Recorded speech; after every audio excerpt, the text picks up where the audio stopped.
বাশ লাউ, বাশ লাউ, বাশ লাউ। আপু বাশ লাউ কীভাবে বানিয়েছেন? কোথা থেকে বীজ নিয়েছেন? কিভাবে এর যত্ন দিয়েছেন? কি খাদ্য দিয়েছেন যে জুন মাসে আপনার মাচায় এত চমৎকার বাশ লাউ হচ্ছে? তো এখন আমি কিভাবে ভাই আবার সেই পুরনো স্মৃতি সবাইকে বলবো, সবাইকে দেখাবো। তো সে পারপোসে আমি যে কাজ করলাম আপনাদের জন্য, তো চলুন আমি কি এমন কাজ করলাম যে আপনারা সব তথ্য আবার নতুন করে দেখতে পাবেন, জানতে পাবেন, শিখতে পাবেন। হ্যালো এভরিওয়ান, আসসালামু আলাইকুম। কেমন আছেন আপনারা সবাই? আলহামদুলিল্লাহ আমি তো অনেক ভালো আছি। আশা রাখছি আপনারা সবাই ভালো আছেন।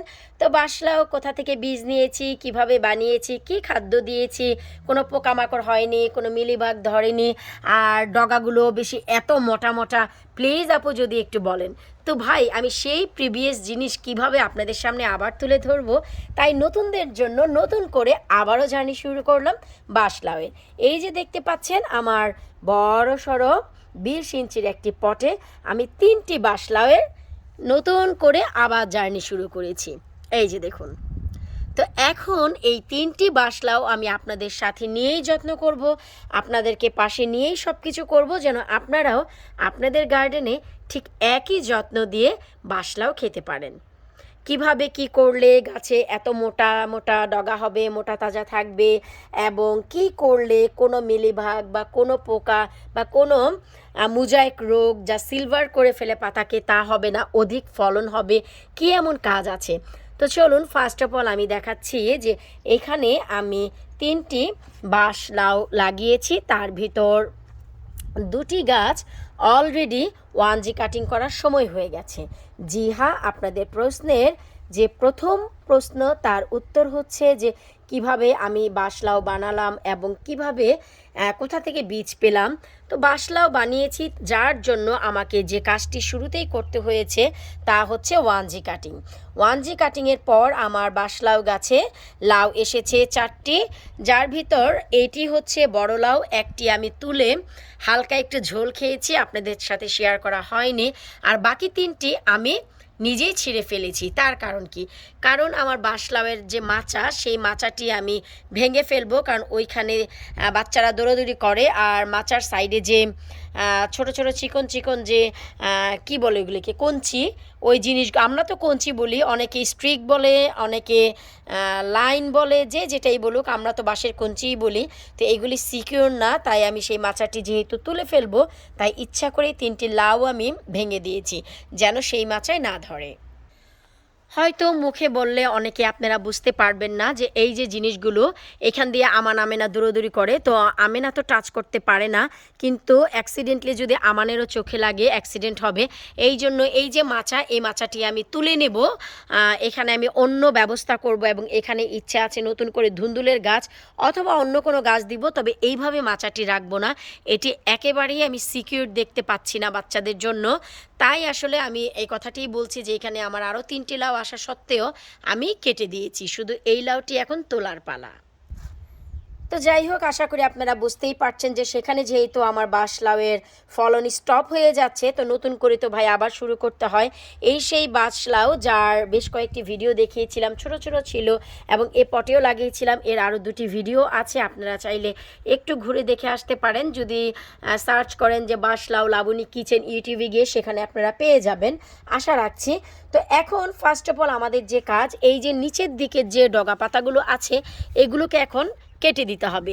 তো এই যে নিচের দিকের যে ডগা পাতা, আমি ওই যেই গাছটিকে 1G কাটিং করব, এই যে দেখুন সেটার কিন্তু অনেকটাই কেটে দিয়েছি। তারপরে এই যে দেখুন নিচের দিকে যে একটি শাখা বের হচ্ছে এটিও কেটে নেব, এবং এই যে আরও একটি শাখা বের হচ্ছে এটিও কেটে নেব, কারণ আমি এইখান থেকে 2Gর ডাল উঠতে দেব না। 2Gর ডালগুলো আমি বানাবো হচ্ছে এইখান থেকে, এই যে দেখুন এখান থেকে এই যে। তো এইগুলো যদি আমি 2Gর ডাল বানাই, তো তার জন্য এখানে যেন এনার্জি পায়, তাই 1G কাটিং মোস্ট ইম্পর্টেন্ট। তো অনেকেই জিজ্ঞেস করে যে 1G কাটিং কীভাবে করতে হয়। 1G কাটিং আর কিছুই না, এই যে উপরের দিকে যে মাথাটি, সেই মাথাটিকে আমাদের ভেঙে দিতে হবে। এই যে দেখুন আমি একটু দেখাচ্ছি, এই যে এই মাথাটিকে ভেঙে দিলাম, তার মানে এখন এইখানে স্টপ হয়ে যাবে এখান থেকে। তারপর এই যে যে ডগাটি, এই যে এটি হচ্ছে 2nd জেনারেশন, ফার্স্ট জেনারেশনের পতন হয়ে গেছে, এটি হচ্ছে দাদা। এখন বাপের জন্ম হবে। এই যে সেকেন্ড জেনারেশনকে আমি বরাবরই বাপ বলি এবং চাচা বলি, কারণ একটি যে ডগা থাকে এই ডগায় যতগুলো সেকেন্ড জেনারেশন হয়, সেকেন্ড যে ডাল হয়, আই মিন আরও নতুন শাখা, তো একদম উপরের দিকে যেটি এটিকে আমি বাপ বলি, তারপরে এই যে নিচের দিকে যেটি এগুলোকে আমি চাচা বলা শুরু করি, যে বাপ চাচাদের জন্ম হয়ে গেছে। এখন এই বাপ চাচারা যখন বড় হবে, ছেলে মেয়ে দিবে, তারপর সেখান থেকে আসবে হচ্ছে আমাদের নাতিপুতি। আর তা কি রে ভাই, তাই হচ্ছে আমাদের লাউ। কারণ বাপ চাচা তো এই সেকেন্ড জেনারেশন ডগা, তো বাপ চাচা যদি এগুলো হয়, এই আই মিন এই যে দ্বিতীয় যে রুট, এই রুটটি যদি হয়, এই শাখা প্রশাখাগুলো যদি আমাদের ফার্স্ট জেনারেশনের রুটে যদি এই শাখা প্রশাখা বের হয়, এগুলো যদি বাপ চাচা হয়, তো এইগুলো থেকে যে এই শাখা প্রশাখা থেকে যে আমাদের ছেলে ফুল ধরবে, মেয়ে ফুল ধরবে, আই মিন ছেলে ফুল এবং মেয়ে লাউ, সেইগুলোই হবে আমাদের নাতিপুতি, আমাদের সন্তান। তো সেইগুলোর জন্য এই যে দাদার পতন ঘটা খুবই জরুরি। দাদা না গেলে বাপ চাচা আসবে কোত্থেকে রে ভাই? এটাই হচ্ছে এই যে আমাদের বিশ্ব ভবন, এই ভবনের সৃষ্টিকর্তার নিয়ম। শুধু মানুষের ক্ষেত্রে নয়, গাছপালার ক্ষেত্রেও একই নিয়ম সে ধার্য করেছে, যে দাদাদের যখনই পতন হবে তখনই বাপ চাচার জন্ম হবে, বাপ চাচা যখন একটু বড় হবে তখনই সন্তানের জন্ম হবে। এটাই গাছ। আর এই যে পাতাগুলো আমি এখন ছাঁটাই করব না, আমি আগামীকালকে সকালে ছাঁটাই করব, যেন আমি রান্না করে খেতে পারি। কারণ এখন করলে এগুলিকে আবার প্লাস্টিকে রাখো, ফ্রিজে রাখো, তা আমি করব না। আমি আর্লি মর্নিংয়েই এই যে নিচের দিকে যে পাতাগুলো আছে সেই পাতাগুলো কেটে নিব খাওয়ার জন্য, নিচের শাখাগুলোকেও কেটে নিব। আর এই যে আমাদের আরও একটি গাছ, এই গাছটি আমাদের এই পর্যন্ত হয়েছে, মাত্র 8টি পাতা হয়েছে। তো এই গাছটি আমি আরও একটু বড় হতে দেব, তারপর আমি এই গাছটির 1G কাটিং করব। কিন্তু আপনাদের জানা প্রয়োজন ছিল, তাই আমি একটি গাছ যেহেতু বড় হয়েছে তা দিয়ে আমি 1G কাটিং করে দিলাম। তো আশা রাখছি যারা জানতে চাচ্ছিলেন যে 1G কাটিং কী, কীভাবে করতে হয়, বাশলাউয়ের বীজ কোথায় পেয়েছি, বাশলাউটি কীভাবে বানিয়েছি, তো বাশলাউটি ঠিক আমি এভাবেই বানিয়েছি। শুরু থেকেই শুরু করেছি ওই যে পটে। তারপর হচ্ছে আমি যেহেতু এখন গাছের সামনে আছি, তাই হে ফিভার আমাকে ধরছে, নাক বন্ধ হচ্ছে। তো যাই হোক, লাভলি ভিউয়ার্সের কাছে সব কিছুই মাপ। তো এভাবে আমি বড় করেছি, এভাবে আমি 1G কাটিং করেছি। আর ফার্স্ট অফ অল এই যে দেখুন, আজ মাত্র 2 ঘন্টা আগেই এখানে আমি ম্যাজিক সার প্রয়োগ করেছি, এই যে দেখুন।